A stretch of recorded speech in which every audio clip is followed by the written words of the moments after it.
The phone rang at 2:17 a.m., a thin, electric sound that sliced through the apartment like a blade. Detective Arjun Malik had been dreaming of rain, heavy, cleansing rain that washed the city clean, but the ring dragged him back into the stale air of his living room.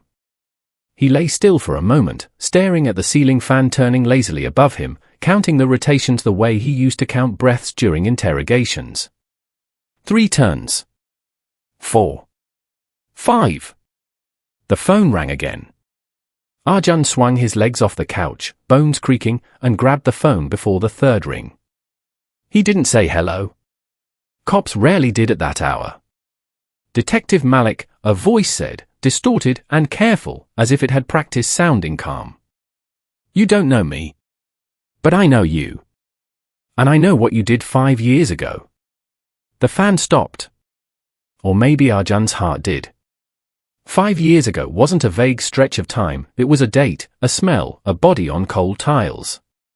He tightened his grip on the phone. Wrong number, he said, and hung up. The silence afterward felt louder than the ring.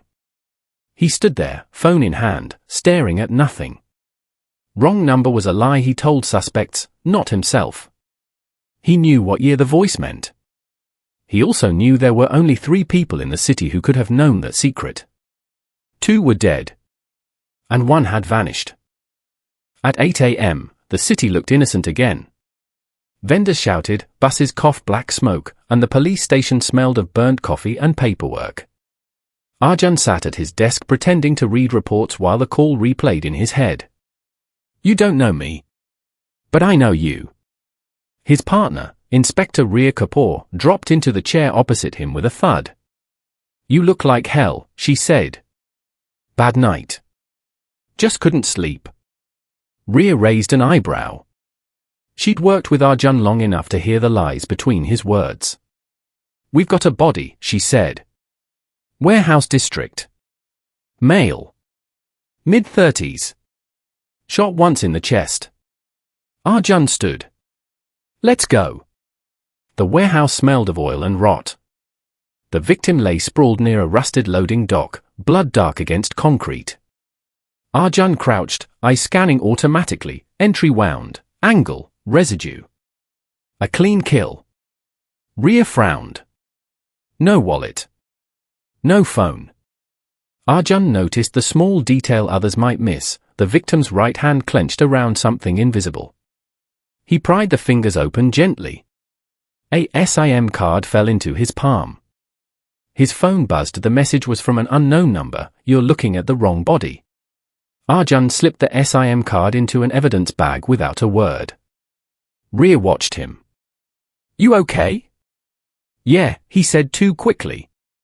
Back at the station, Arjun requested the call logs from the unknown number. The tech unit shrugged. Burners left no footprints. But the SIM card?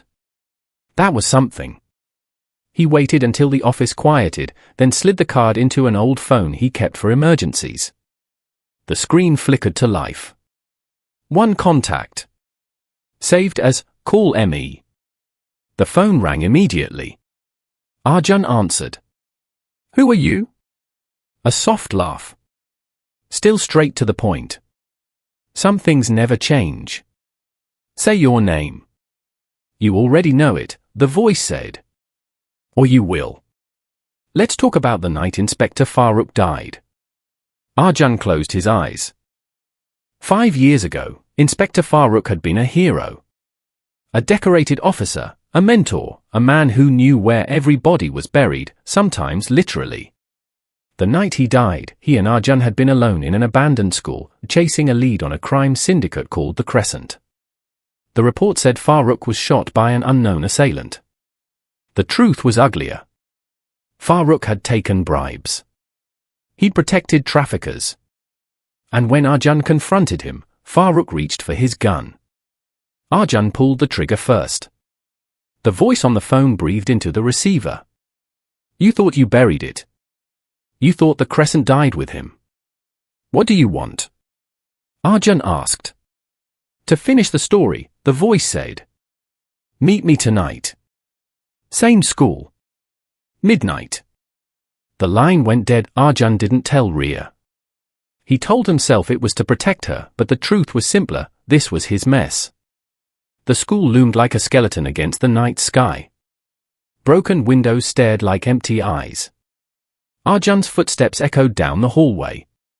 "You're late," the voice said. A figure stepped from the shadows, a woman, early 40s, sharp eyes. Arjun recognized her instantly. "Anika Farooq," he said. She smiled without warmth. "My father trusted you." "I didn't know," Arjun said. "About you." "You didn't ask," she replied.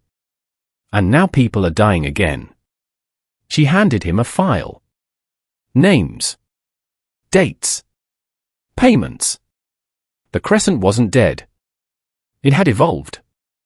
"I want you to expose them," Anika said. "All of them. Starting with the man you saw today. The body." "Bait," she said. "The Rayal killers are watching you now." The next weeks blurred into long nights and longer days. Arjun followed leads that twisted back into the department itself. Officers with spotless records and dirty hands. Politicians with smiles sharp as knives. Ria confronted him one evening. "You're chasing ghosts," she said. "And you're lying to me." Before he could answer, gunfire cracked through the air. Chaos erupted. Arjun tackled Ria behind a desk as bullets chewed through walls. The attack lasted 30 seconds. 3 officers were dead. The message arrived seconds later. "This is your warning." Arjun knew then there was no walking away. He went to internal affairs with Anika's file. Doors slammed. Threats followed. Ria stood by him anyway. They built the case piece by piece, leaking evidence to the press, forcing arrests in daylight. The crescent bled. On the final night, Arjun stood on the station roof, phone in hand. Anika's number glowed on the screen. "It's done," he said. "Is it?" she asked. "Justice isn't clean. It's just necessary." Sirens wailed below them, a city exhaling. Months later, Arjun sat alone again, rain finally falling outside his window. His phone rang. Unknown number. He smiled faintly before answering. "Detective Malik," he said. "Who is this?" A pause. Then the line went silent. The call that had changed everything was over. But the city would never stop calling. End.